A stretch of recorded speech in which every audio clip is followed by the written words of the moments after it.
Shalom, selamat pagi anak-anak ibu yang ibu kasihi di dalam Tuhan Yesus Kristus. Kita bersyukur kepada Tuhan atas anugerahnya dalam kehidupan kita.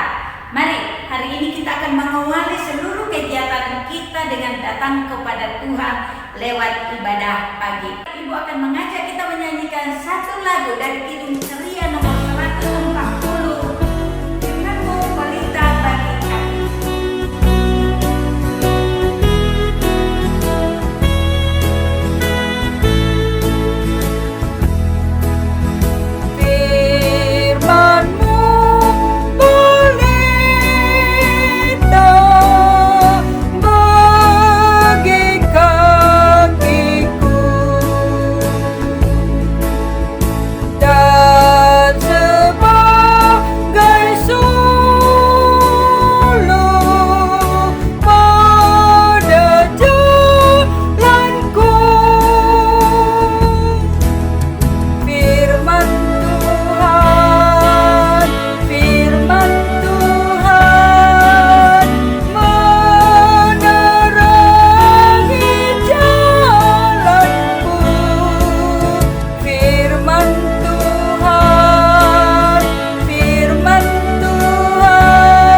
bagi kami.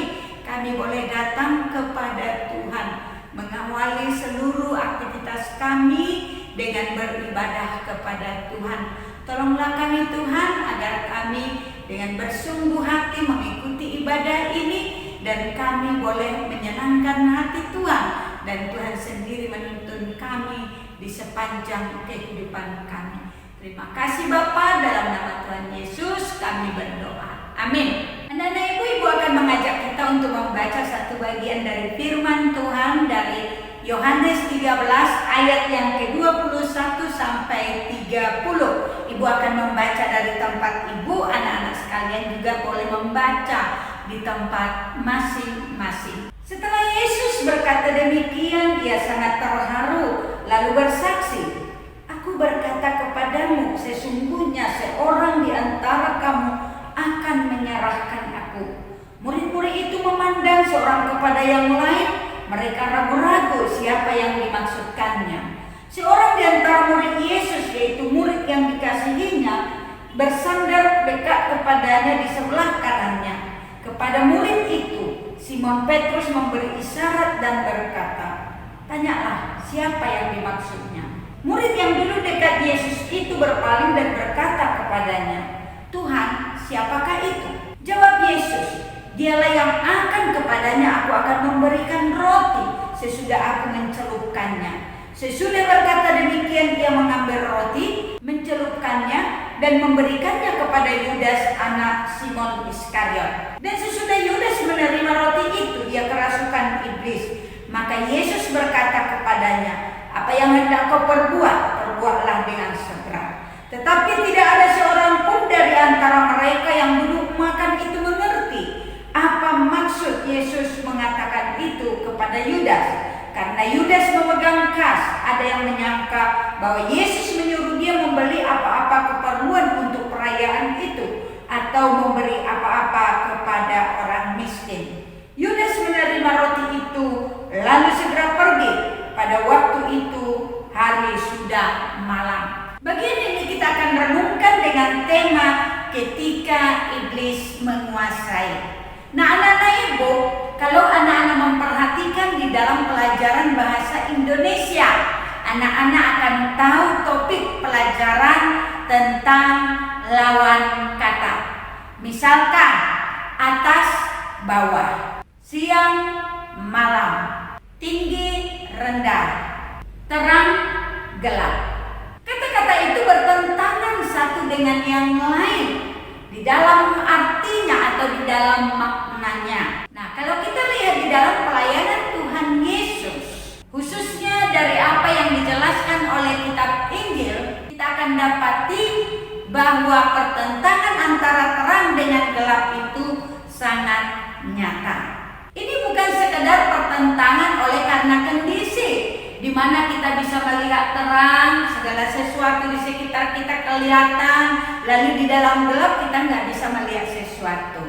Tetapi ini lebih kepada menunjuk kepada kuasa terang di dalam Tuhan dengan kuasa kegelapan yang ingin terus bertentangan dengan kuasa terang di dalam Tuhan Yesus.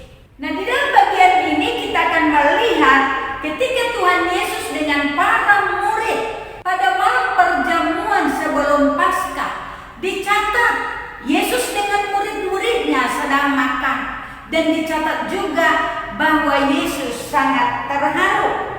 Maksud terharu di sini perasaan gundah yang dialami oleh Yesus karena pengkhianatan yang akan dilakukan oleh muridnya sendiri terhadap dirinya. Nah, kita dapati di dalam sepanjang perjalanan Yudas yang bersama-sama dengan Yesus dan murid-murid yang lain. Tetapi kita dapati di dalam kepengikutannya kepada Tuhan, dia nggak benar-benar memberi diri kepada Tuhan. Tetapi dia membuka hatinya, memberi peluang kepada kehidupan yang tidak benar, kepada pekerjaan iblis. Dan pada akhirnya iblis itu sendiri memakai dia menjadi alat untuk pada akhirnya mengkhianati gurunya. Yang kita lihat di dalam bagian ini, para murid tidak tahu persis tentang apa yang dilakukan oleh Yudas. Sekalipun di dalam percakapan itu Yesus sangat jelas sekali memberikan tanda. Misalkan kalau kita melihat di dalam ayat yang 26, ketika Yohanes menanyakan, "Siapa itu guru yang akan mengkhianati engkau itu?" Yesus memberikan tanda, "Dia yang kepadanya aku akan memberi roti sesudah aku mencelupkannya." Dan pada akhirnya dia melakukan itu dan memberikan roti itu kepada Yudas. Tetapi pada waktu itu murid-murid itu tidak mengerti apa yang sedang dikatakan oleh Yesus. Dan yang paling parahnya adalah Yudas sendiri yang tahu persis apa yang sudah dia rancangkan. Dia sendiri seakan-akan menunjukkan sikap yang tenang, tidak merasa bersalah atau gentar ketika dia terima roti itu dari Tuhan Yesus.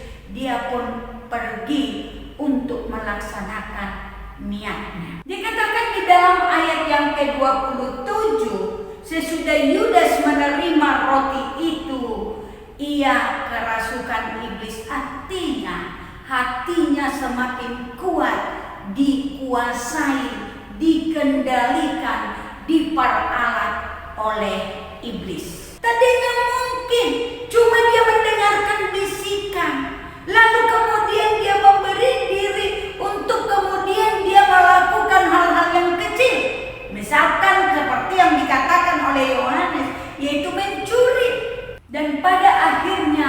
dia dipakai oleh iblis untuk menggenapkan rencana iblis. Anak-anak yang Tuhan Yesus kasihi, kita harus menyadari sebenarnya ada proses yang terjadi sebelum iblis benar-benar masuk ke hati manusia dan menguasainya.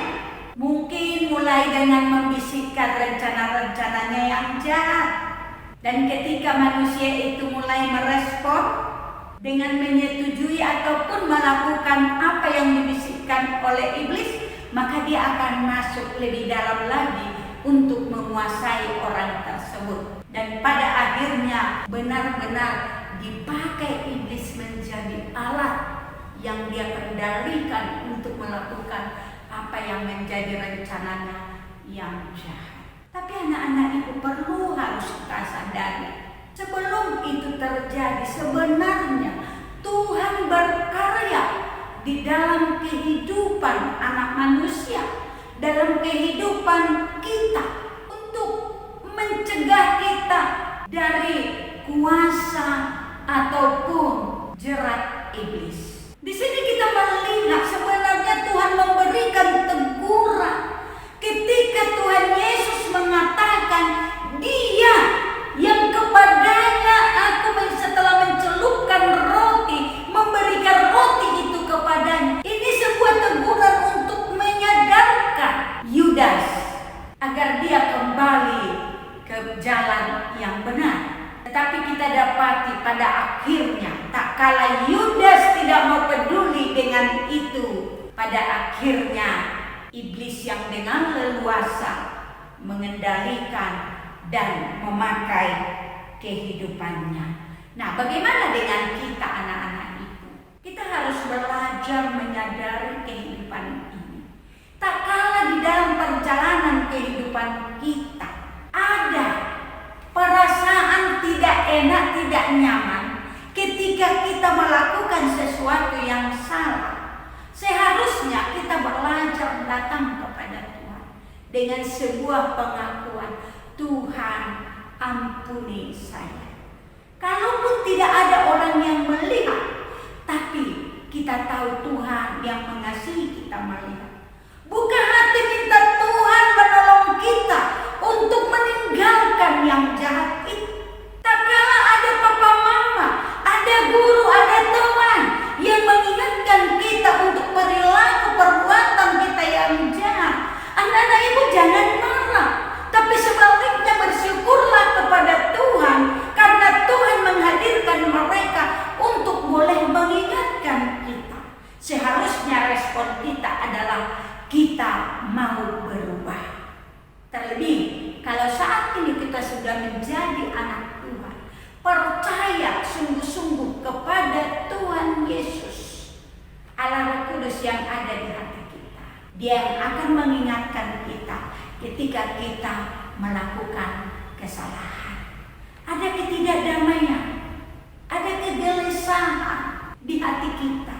Nah, anak ibu, tak kala itu kita rasakan, mari kita minta Tuhan menolong kita. Misalkan waktu ujian kita nyontek, aduh rasanya nggak enak, ada teguran. Mari kita segera menghentikan itu dan memohon kepada Tuhan, Tuhan tolong saya agar saya bertanggung jawab dalam pelajaran saya, sehingga sekalipun ibu guru tidak melihat, papa mama tidak melihat, tetapi saya tahu Tuhan melihat saya. Dan sebagaimana diaturkan bahwa saya harus jujur dalam ujian, bantu saya. Jangan biarkan saya memberi diri melakukan yang jahat yang saya tahu itu adalah keinginan iblis. Mari anak-anak ibu, kita memberi diri terus dituntun oleh Tuhan. Tuhan Yesus pasti menolong kita ketika kita tetap mau datang kepada Dia untuk melakukan apa yang benar di hadapan Tuhan. Amin. Mari kita berdoa. Tuhan, ini kami anak-anak-Mu, kami bersyukur kepada Tuhan atas kasih karunia Tuhan dalam kehidupan kami. Tuhan, tolonglah kami ketika kami di dalam kehidupan ini godaan untuk melakukan hal yang jahat, yaitu perbuatan-perbuatan kegelapan yang diinginkan oleh si iblis. Jangan biarkan kami Tuhan melakukannya, bahkan lebih dalam lagi jatuh di dalam perangkap iblis. Tapi biarlah ya Tuhan, Engkau Allah yang menolong kami, untuk kami boleh menyadari akan cinta kasih Tuhan dalam hidup kami, agar kami kembali kepada Tuhan. Pertolongan yang Engkau sediakan bagi kami sebagai anak Allah untuk kami dapat hidup benar di hadapan-Mu. Biarlah ini ya Tuhan terus kami ingat dan menolong kami untuk kembali kepada Tuhan. Terima kasih Tuhan, berkati kami hari ini dalam belajar, berkati Bapak Ibu guru, berkati orang tua kami, agar kami semua juga dapat memuliakan Tuhan. Dalam nama Tuhan Yesus kami berdoa dan mengucap syukur. Amin. Shalom, sampai di sini ibadah kita. Tuhan Yesus memberkati.